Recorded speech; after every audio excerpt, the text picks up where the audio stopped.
اعوذ باللہ من الشیطان الرجیم، بسم اللہ الرحمن الرحیم، الحمد للہ رب العالمین، والصلاة والسلام علی سید المرسلین و خاتم النبیین، اما بعد۔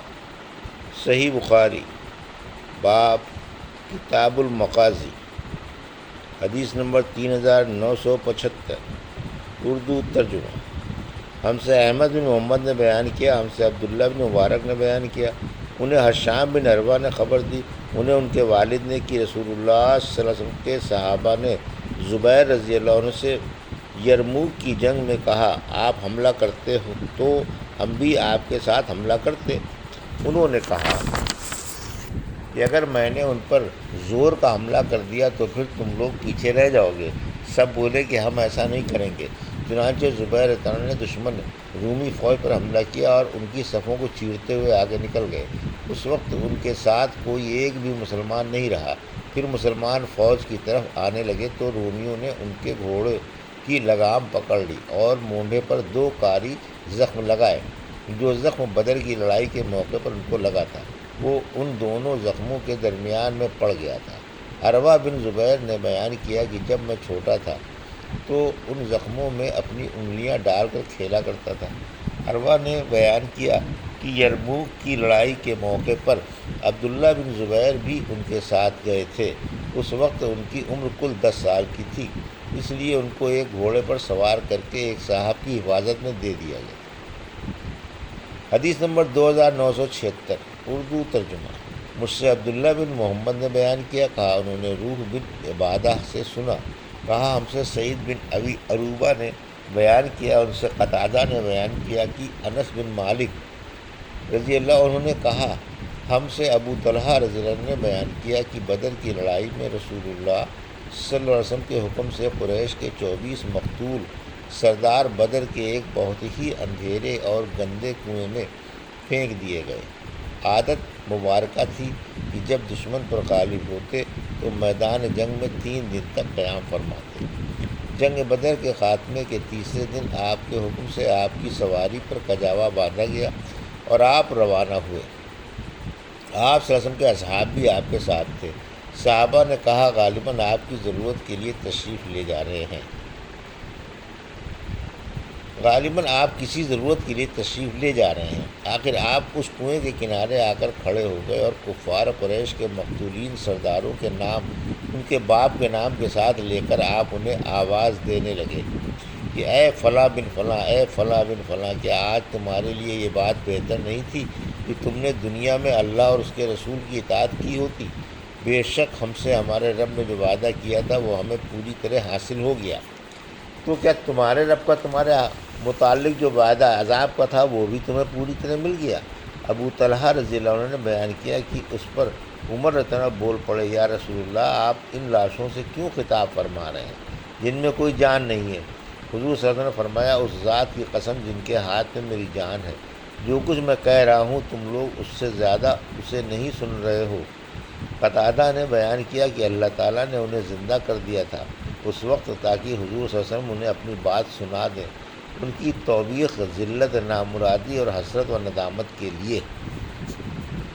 حدیث نمبر 3977، اردو ترجمہ۔ ہم سے حمیدی نے بیان کیا، کہا ہم سے سفیان بن عیینہ نے بیان کیا، ان سے عمرو بن دینار نے بیان کیا، ان سے عطا نے اور ان سے حضرت ابن عباس رضی اللہ عنہ نے قرآن مجید کی آیت الذین بدلوا نعمت اللہ کفرا ابراہیم، سورہ ابراہیم کی آیت نمبر 28 کے بارے میں آپ نے فرمایا، اللہ کی قسم یہ کفار قریش تھے۔ عمرو نے کہا کہ اس سے مراد قریش تھے اور رسول اللہ صلی اللہ علیہ وسلم کی نعمت تھے۔ کفار قریش نے اپنی قوم کو جنگ بدر کے دن دارالبوار یعنی دوزخ میں جھونک دیا۔ حدیث نمبر 3978، اردو ترجمہ۔ مجھ سے عبید بن اسماعیل نے بیان کیا، ہم سے ابو اسامہ نے بیان کیا، ان سے حشام نے، ان سے ان کے والد نے بیان کیا کہ حضرت عائشہ رضی اللہ عنہ کے سامنے کسی نے اس کا ذکر کیا کہ حضرت ابن عمر رضی اللہ عنہ نبی کریم صلی اللہ علیہ وسلم کے حوالے سے بیان کرتے ہیں کہ میت کو قبر میں اس کے گھر والوں کے اس پر رونے سے بھی عذاب ہوتا ہے۔ اس پر عائشہ رضی اللہ عنہ نے کہا کہ حضور اکرم صلی اللہ علیہ وسلم نے تو یہ فرمایا تھا کہ عذاب میت پر اس کی بد عملیوں اور گناہوں کی وجہ سے ہوتا ہے، اور اس کے گھر والے ہیں کہ اب بھی اس کی جدائی میں روتے رہتے ہیں۔ حدیث نمبر 3979، اردو ترجمہ۔ آپ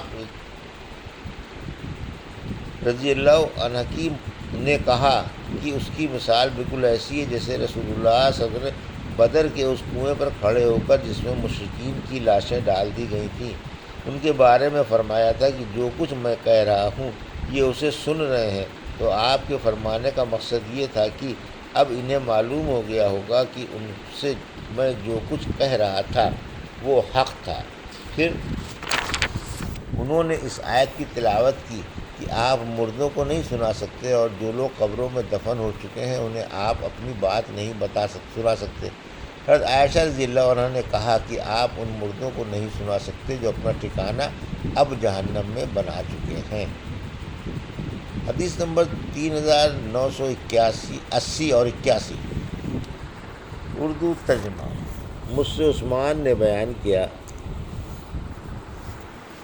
ہم سے عبدہ نے بیان کیا، ان سے حشام نے، ان سے ان کے والد نے، اور ان سے حضرت ابن عمر رضی اللہ عنہ نے بیان کیا کہ نبی کریم صلی اللہ علیہ وسلم نے بدر کے کنویں پر کھڑے ہو کر فرمایا، کیا جو کچھ تمہارے رب نے تمہارے لیے وعدہ کر رکھا تھا اسے تم نے سچا پا لیا؟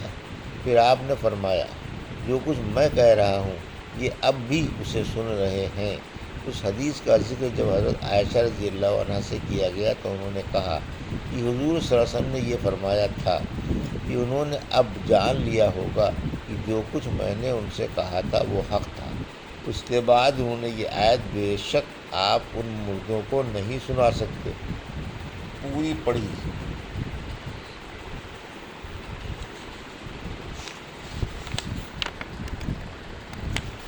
یہ تھی صحیح بخاری باب کتاب المغازی کی حدیث نمبر 3975 سے 3900 ترجمہ جو ابھی آپ نے سماعت فرمایا۔